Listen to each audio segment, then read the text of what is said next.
Donc moi j'ai deux types de travaux. Donc les travaux un petit peu plus anciens qui datent de 4-5 ans, c'est des choses comme ça, qui est de la porcelaine tournée, sur lesquelles il y a un émail qu'on appelle émail de haute température, parce que c'est cuit à 1300 degrés.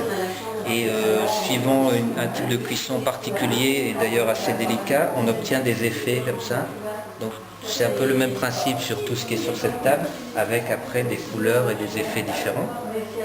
Voilà, donc ça, et sachant que tout mon travail est quand même axé plutôt sur la pièce unique, donc je cherche l'harmonie entre une forme et une texture et une couleur. Après, j'ai essayé de faire des mélanges entre l'émail, donc qui est généralement brillant, et une texture mate, et donc je suis arrivé à des choses comme les bols.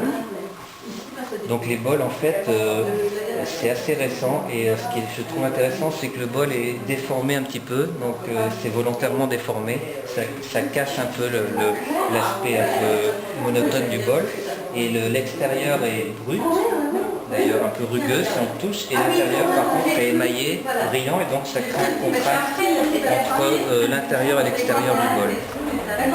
Et toujours dans cette même démarche, en fait, je suis arrivé à faire des choses. D'abord, j'avais envie de faire des pièces fermées, parce que les bols sont ouverts, donc de passer sur des choses très fermées.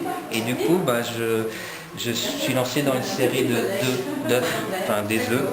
Voilà, donc toute cette table-là sont des œufs. Pourquoi, je ne sais pas, on m'a demandé pourquoi les œufs. Je crois que c'est simplement je trouve intéressant dans l'œuf ce qu'on peut imaginer être dedans. En fait, mes œufs sont quasiment fermés et on peut imaginer que dedans il y a quelque chose qui est prêt à éclore ou qui n'éclorera jamais. Voilà. Et finalement, j'en suis arrivé à faire des choses fermées tout le temps, mais plus dans l'esprit de ce qu'on peut voir au bord de la mer, donc ce sont des galets. Et alors techniquement c'est tout à fait différent des premières pièces qu'on a vues, parce que là c'est plus un émail, c'est un engobe. Donc un engobe c'est une terre, donc une terre qui est à peu près la même que celle qui sert à faire l'objet, et qu'on place dessus. Et après il y a tout un travail de polissage, on polit, comme les galets qui sont polis par la mer. En fait ces galets là sont polis par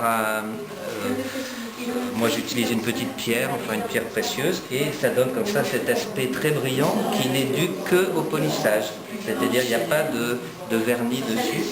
Et après donc l'intérêt, je trouve dans ces pièces, c'est de les assembler par couleur, par forme, petites, grandes, fermées, un peu comme les galets sur la plage peuvent se retrouver l'un à côté de l'autre, s'user les uns les autres, et peuvent avoir des formes, des couleurs différentes.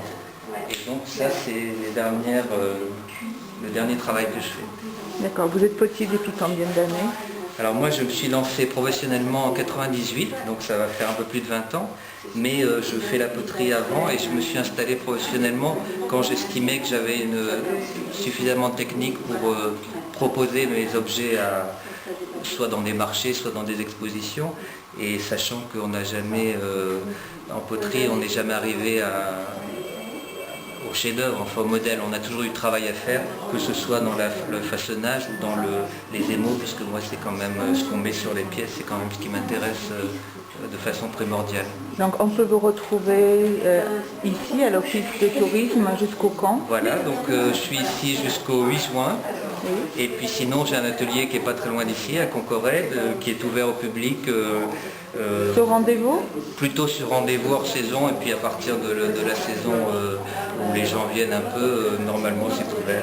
Et cet été il y a des stages? Et voilà, j'organise en plus de ça des stages d'initiation au tournage, où en 5 jours on voit tout ce qu'on peut faire sur un tour, c'est-à-dire on part d'un bol qui est la forme la plus simple, et on finit par une théière qui est la forme la plus compliquée. Et la deuxième partie du stage, donc ça peut être décomposé, c'est justement tout ce qui suit le façonnage, c'est-à-dire les cuissons, les émaux, comment fabriquer un émail, comment le faire cuire, et comment arriver à donner des effets poterie. Merci bien. Voilà.